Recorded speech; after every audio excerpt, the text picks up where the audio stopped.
I even want to introduce the folks to just go right to you. You should all know who goes out. This is going to be a wonderful treat for everybody. I'd like to introduce Nadine Goddard, and she's going to be helping us out today with a wonderful presentation geared specifically for you. Okay, I'm going to ask you to do two things because this is a pretty sizable room and I don't have a microphone. So I'm going to ask some of you to move forward because we do have some seats up front so that I don't have to be yelling. This is my mom's presentation. This is a business meeting, and I'm glad with her. Take your cell phones out of your purse, out of your pocket, out of your jacket, wherever you have them, and put them in your left hand. Cell phones in your left hand.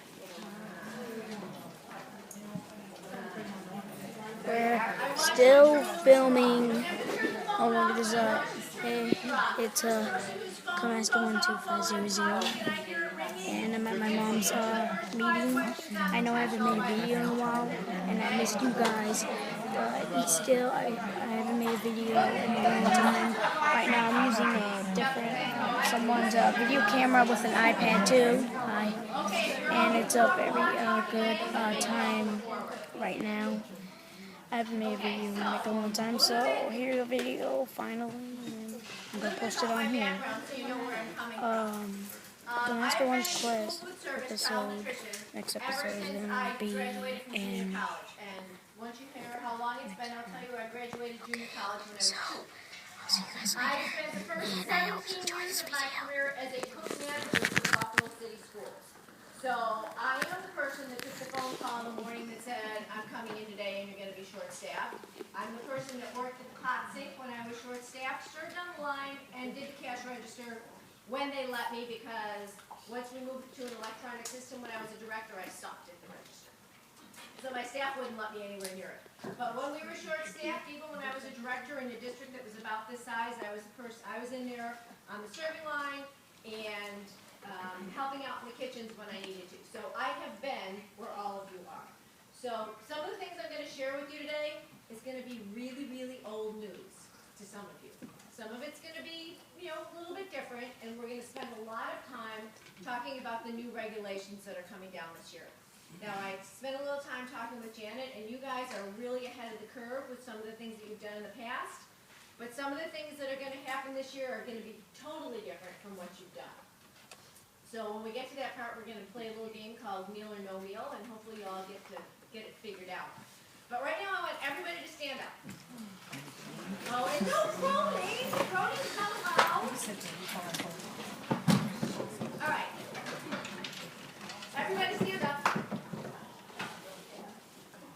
So, anybody that has worked in school food service less than 5 years, you can sit down.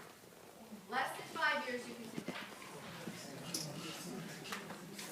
If you've been in school food service less than 10 years, you can sit down. If you've been in school food service less than 12 years.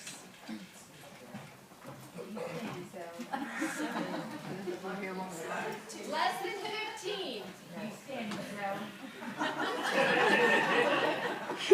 Okay, anybody been in school food service? If you've been less than 20? 25?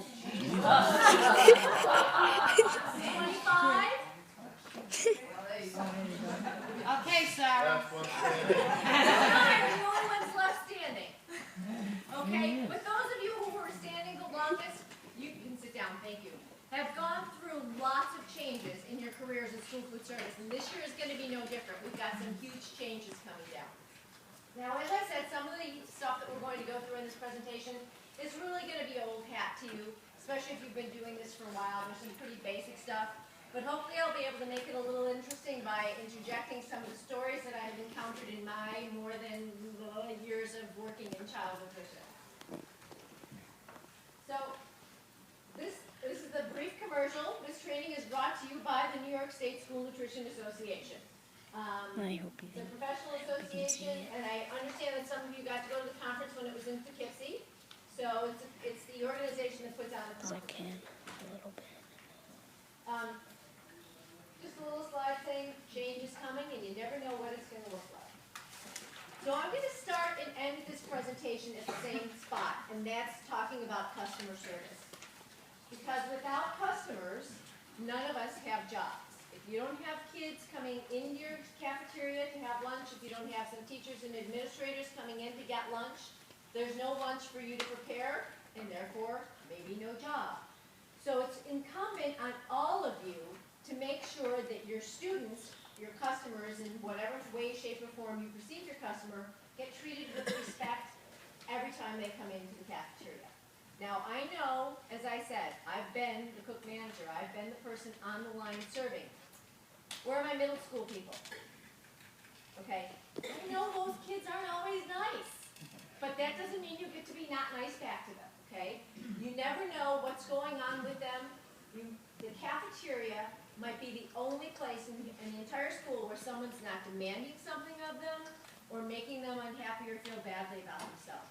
So we want the cafeteria to be a warm and welcoming space when they come in, and as I like to say, even if you have to smile through your teeth, okay? Even if you don't feel like smiling because you want to tell this kid exactly what you think, you need to smile through your teeth and be pleasant, okay? Because you want them to come back. You want them to have a good feeling when they come to the cafeteria.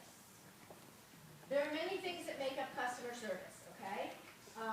Preparing delicious and healthy foods for them is number one because you want them to come back. Safe food handling is part of customer service because guess what? You don't want anybody getting sick in your watch. Customer service, being warm and welcoming, obviously is a way. Being warm and welcoming is a great way to get your kids to come back. They want to come in and see you sometimes as much as they want to come in and have lunch if you're the nice lunch lady. And teamwork is a huge part of customer service because none of whatever happens in the kitchen, lunch does not get to the serving line because of one person. Lunch gets to the serving line because of everybody. And you all know if one person's not doing their job and somebody else has to pick up the slack, A, you get tested. B, you might take it out on the kids, okay? So a lot of this presentation is going to talk about teamwork and how each and every one of you is a huge and important part of what happens every day. Breakfast and lunch should be times for kids to relax and really enjoy their surroundings. I want you to listen to your customers. Now, I've already said, I know those middle school kids especially can be less than pleasant sometimes, okay? And they may sometimes be telling you things that you don't want to hear, but you know what? Sometimes they're right. We all get into our own bubble and we all are used to going about doing our things the way we always want to do them, but we don't necessarily look at it